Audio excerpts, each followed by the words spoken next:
Shalom, selamat pagi jemaat GPI-PPL yang dikasihi Tuhan dimanapun Anda berada. Kita jumpa lagi dalam Pastor Message pagi hari ini. Saya akan berbicara tentang pertobatan mendahului kemuliaan Tuhan. Kita akan baca dalam Yesaya 58 ayat 8, bunyinya sebagai berikut. Pada waktu itulah terangmu akan merekah seperti fajar, lukamu akan pulih dengan segera, kebenaran menjadi barisan depanmu, dan kemuliaan Tuhan barisan belakangmu. Pada waktu itulah engkau akan memanggil dan Tuhan akan menjawab. Engkau akan berteriak minta tolong dan ia akan berkata, ini aku. Apabila kau tidak lagi mengenakan kuk pada sesamamu dan tidak lagi menunjuk-nunjuk orang dengan jari dan memfitnah. Apabila engkau menyerahkan kepada orang lapar apa yang kau inginkan sendiri dan memuaskan hati orang yang tertindas, maka terangmu akan terbit dalam gelap dan kegelapan akan seperti rembang tengah hari. Tuhan akan menuntun engkau senantiasa dan akan memuaskan hatimu di tanah kering dan akan memperbarui kekuatanmu. Engkau akan seperti taman yang dialiri dengan baik dan seperti mata air yang tidak pernah mengecewakan. Saudaraku, tema tahunan kita sepanjang tahun 2022 adalah bangkit dan menjadi terang. Perhatikan matahari ketika memancar dengan terik, cahaya itu harusnya menerangi seluruh permukaan bumi yang ada. Tapi ada sebuah daerah tertentu atau area tertentu yang terkadang tidak mendapatkan cahaya matahari. Nah, apa yang menjadi penghambat? Salah satunya adalah adanya awan-awan gelap. Awan itulah yang menjadi penghambat, yang menghalangi matahari jatuh ke permukaan bumi. Nah, saudaraku, firman Tuhan berkata, yang memisahkan engkau dengan aku adalah dosa dan kejahatan. Hari ini kita akan belajar supaya terang Tuhan memancar dalam hidup kita, supaya kemuliaan Tuhan selalu mengiringi setiap langkah hidup kita, dan hidup kita sungguh-sungguh punya dampak yang besar bagi orang sekeliling kita, menjadi berkat bagi orang lain. Maka hal yang Tuhan ingin ingatkan adalah kita harus hidup di dalam pertobatan setiap hari. Dalam Yesaya pasal 57, 58, 59, Tuhan menegur dengan sangat keras segala perbuatan dosa bangsa Israel. Mereka dikatakan suka akan jalan Tuhan, suka mencari wajah Tuhan. Mereka rajin beribadah, tapi mereka juga hidup di dalam dosa. Itu tandanya mereka hidup di dalam kefasikan dan kemunafikan. Itu adalah dosa yang sangat Tuhan benci. Mereka juga hidup dalam penyembahan berhala, mengikut Elohim, iya, mengikut berhala, iya. Mempersembahkan korban di bait suci, iya. Mereka juga mempersembahkan korban di bukit-bukit pengorbanan kepada para berhala, baik Molok, Asitoret, Baal, dan sebagainya. Itu menyakiti hati Tuhan. Mereka berlaku sewenang-wenang, menekan buruh, memfitnah, berbuat jahat, semenang-menang, suka bertengkar, suka berkelahi, garang, kejam. Tetapi di satu sisi mereka memperlihatkan kesalehan lahiriah ketika mereka ada di bait Allah. Nah, semua itu Tuhan benci dan Tuhan marah, sehingga tidak heran dalam Yesaya 58:8 dikatakan bertobat, supaya hidupmu dipulihkan. Kalau engkau tidak bertobat, kau akan dihajar. Dan kemudian di dalam Yesaya 60:1-2 dikatakan bangkit dan menjadi terang, sebab terang Tuhan terbit atasmu dan kemuliaan Tuhan turun atasmu.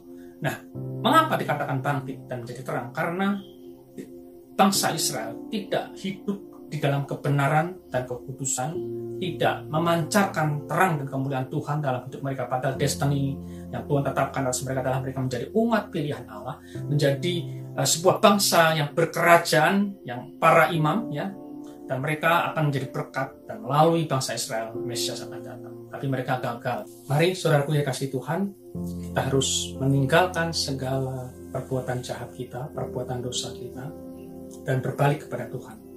Maka apa yang dikatakan oleh firman Tuhan, terang kita akan merekah seperti fajar. Nah, saudaraku, kata merekah seperti fajar itu sebuah transisi peralihan dari gelap kepada terang. Nah, kalau kita hidup dalam pertobatan, maka kata firman Tuhan, kebenaran itu menjadi barisan depanmu, itu terjadi. Kita beralih dari kehidupan yang lama, kita masuk ke dalam kehidupan yang baru, dari suka marah-marah kepada kita menjadi orang yang sabar, dari orang yang suka gosip, kita menjadi orang yang berkata-kata dengan benar dan bijak, dari orang yang hidup di dalam perjinan, kita menjadi orang yang sangat menghormati dan menghargai, menjunjung kekudusan. Dari suami yang tidak bertanggung jawab, kita menjadi orang yang bertanggung jawab. Perubahan hiduplah itulah yang akan membuat orang melihat kemuliaan Tuhan, terang Tuhan memancar dari hidup kita. Nah, saudaraku, Yesaya 60 ayat 1 dan 2, ya, Tuhan memberikan perintah bangkitlah dan menjadi terang. Ya. Kata bangkitlah dan menjadi terang itu menunjukkan gini, saudaraku. Tuhan seolah ingin berkata, nak sadar kamu ada di posisi mana? Apakah engkau dekat dengan aku, intim dengan aku, atau engkau sedang jauh dari aku, engkau sedang suam-suam kuku, ya, tidak panas, tidak dingin. Kata bangkitlah dan menjadi terang itu juga mengindikasikan apakah hidup kita punya dampak dan pengaruh seperti terang mengusir kegelapan. Ya.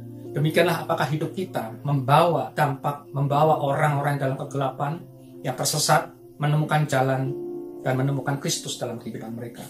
Kata bangkitlah dan menjadi terang juga mengindikasikan bahwa hidup kita diperkenan oleh Tuhan.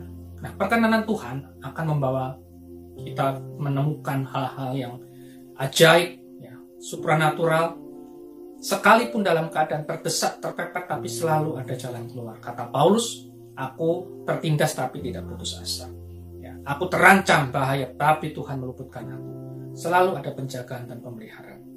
Dan juga kata bangkitlah dan menjadi terang itu mengindikasikan bahwa kita mengaktifkan, menggunakan kuasa dan otoritas yang Tuhan berikan, yang memang itu menjadi bagian dari panggilan hidup kita untuk membawa kemuliaan Tuhan dan memberkati banyak orang.